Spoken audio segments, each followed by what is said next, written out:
Bonjour à tous, j'espère que vous allez bien. Aujourd'hui, je vais faire un après-shampoing. J'en ai plus, j'en ai besoin. Ça fait quelques jours que j'en prends un du commerce, mais je déteste. Donc c'est une urgence, il faut absolument que je m'en fasse un. Ce sera un après-shampoing qui ira à tous les types de cheveux. Il devrait bien démêler et être assez hydratant. Je vais en faire pour une quantité de 200 ml. À l'intérieur, je vais mettre 12 g de beurre de karité. Bon, moi, j'ai pris le beurre de karité d'huile essence qui est karité et noix de coco. Mais du beurre de karité normal ira très très bien. Je vais mettre 10 g d'huile de ricin, 30 g d'huile de baobab, 10 g de BTMS qui est l'émulsifiant, 4 g d'alcool cétylique qui est épaississant et émollient.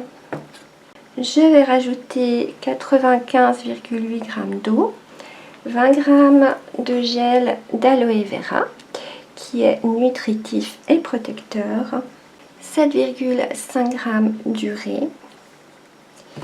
Je vais rajouter 0,1 g de biotine qui vient de chez Ma Cosmétique Perso. Je l'avais déjà mise dans mon dernier après-shampoing qui était génial et j'ai envie de réessayer dans celui-ci pour voir si c'est la biotine qui l'a rendu aussi bien. C'est pour ça que je vais en mettre. Si vous n'en avez pas, vous en mettez pas, c'est pas grave.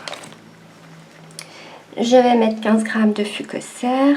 Je vais rajouter 2 g de stétiol qui vient de chez My Cosmétique. C'est un actif que j'adore, il convient très très bien à mes cheveux. J'ai décidé de le mettre, donc si vous ne l'avez pas, vous pouvez le remplacer par l'actif protéine de riz ou alors l'actif protéine de soie. Je vais rajouter 1,2 g de Cosgarde et la fragrance bambou pamplemousse de la Folie des Senteurs.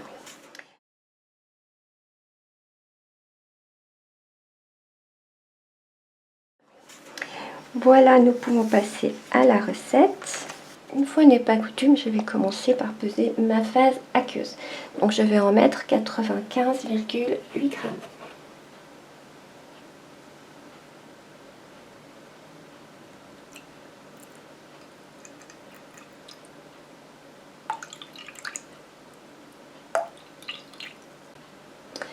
Et je vais mettre à chauffer au bain-marie. Je prends un tout petit récipient pour mettre ma phase huileuse parce que je fais fondre au bain-marie de chez Aromazone et comme je n'utilise plus les petites casseroles, les petits récipients de 100 ml, c'est les seuls qui rentrent dans le bain-marie. Je transférerai après ma phase huileuse. Donc je mets 12 g de beurre de karité.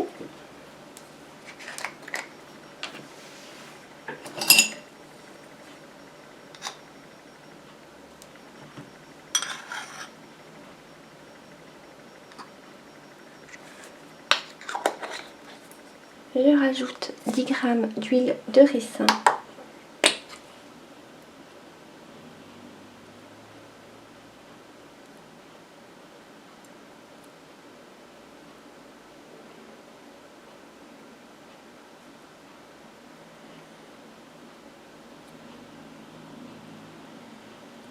« 30 g d'huile de baobab. «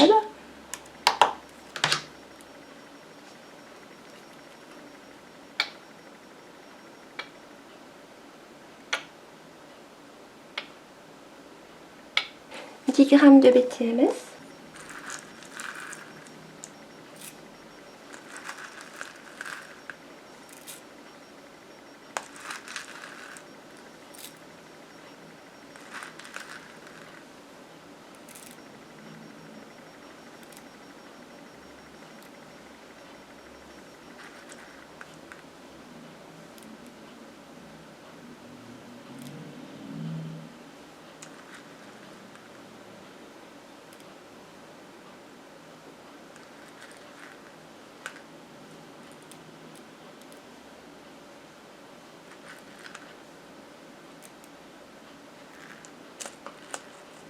4 g d'alcool cétylique.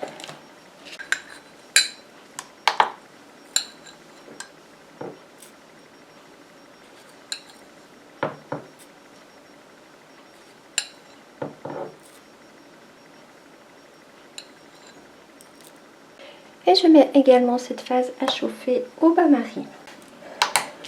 Pendant ce temps, je prépare mon urée, donc 7,5 g. Et maintenant, j'attends que mes deux phases aient chauffé pour pouvoir continuer. Alors, à tout à l'heure. Voilà, mes deux phases ont fondu. Donc, je vais commencer par transvaser ma phase huileuse dans un plus grand récipient.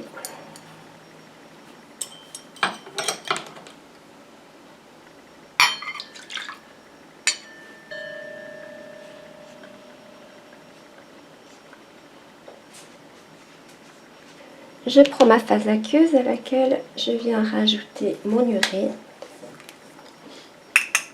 et je mélange jusqu'à ce qu'elle soit dissoute.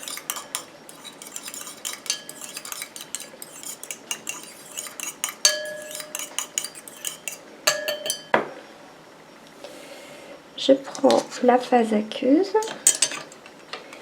que je viens incorporer à ma phase huileuse tout en mélangeant.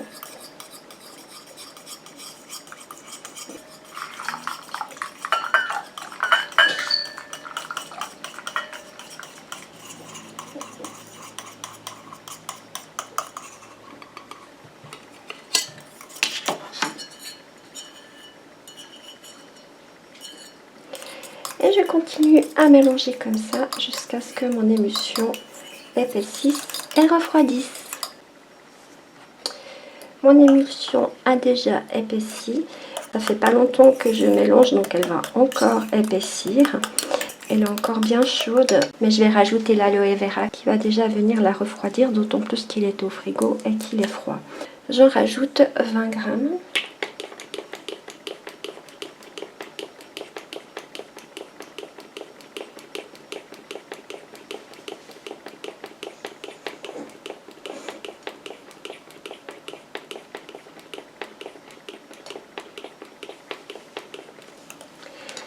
Je mélange.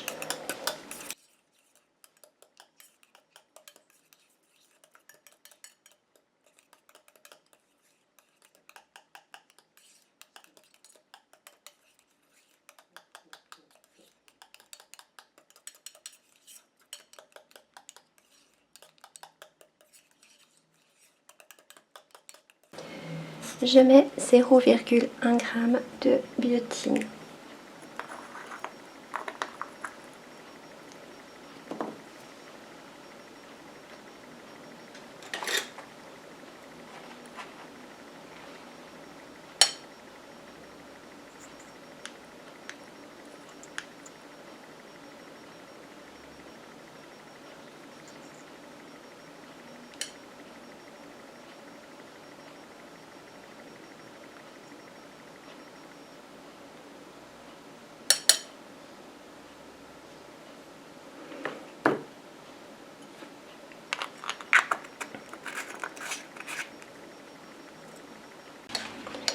Et je mélange.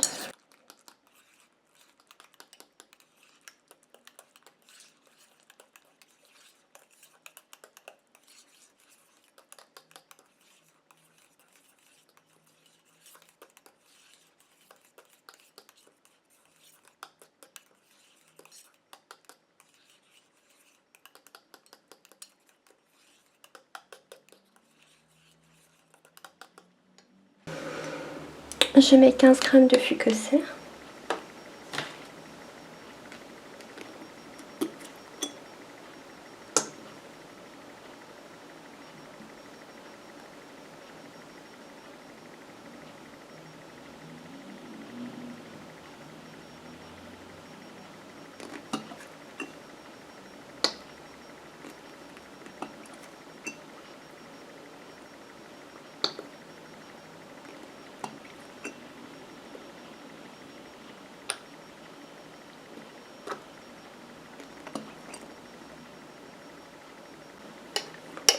Je mélange.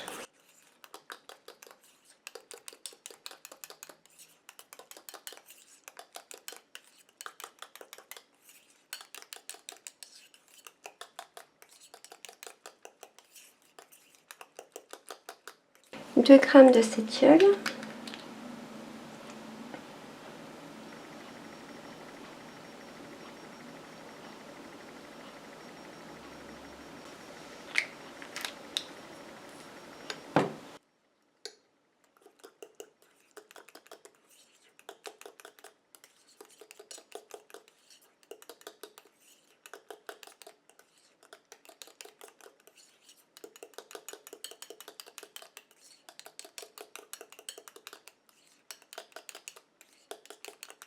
Je vais faire les ajouts de Coast Guard, mais ma crème n'est pas très stable. J'ai l'impression qu'elle va déphaser.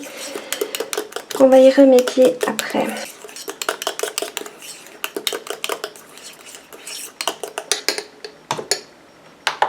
Je mets mon Coast Guard, donc 1,2 g.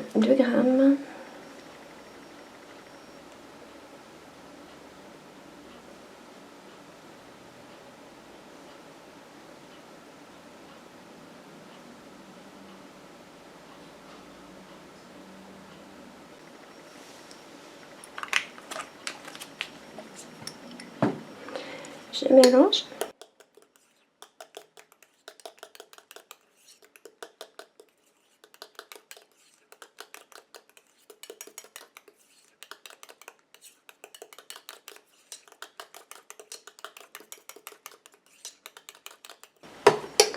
Je viens aussi rajouter ma fragrance. Je vais déjà mettre 1%, c'est-à-dire 2 grammes, et puis on verra s'il faut rajouter ou pas.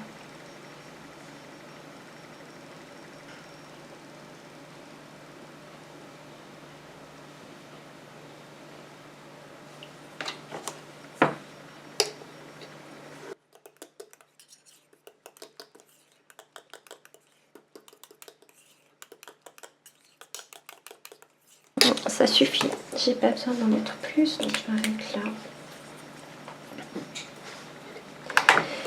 On va essayer de stabiliser un peu cette crème qui ne me fait pas trop confiance. Donc je vais prendre de l'eau et je vais en rajouter un petit peu. Et je mélange.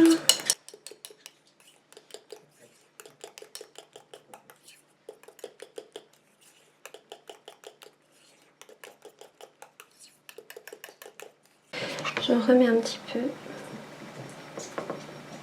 J'en remets jusqu'à ce qu'elle ait une consistance qui soit plus stable et qui nous fasse confiance.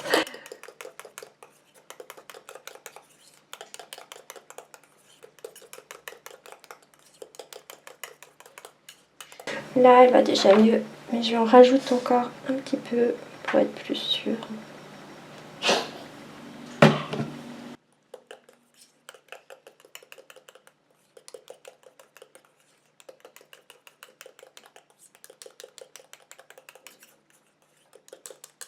En fait, si la crème a tendance à déphaser, c'est que la phase huileuse est trop importante par rapport à la phase aqueuse. Donc, en rajoutant de l'eau, comme ça va équilibrer.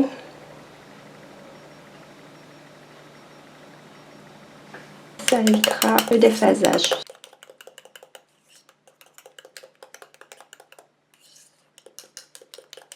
À mon avis, c'est le gel d'aloe vera qui m'a trompée. Il m'a joué un tour. Elle a l'air plus stable. Elle est un peu plus liquide, c'est clair. Mais les après-shampoings, ils ont toujours tendance à épaissir par la suite. Je ne vais pas la mettre en bouteille, mais je vais quand même la mettre en pot. Je vais encore prendre le pH. Elle a un pH à 5.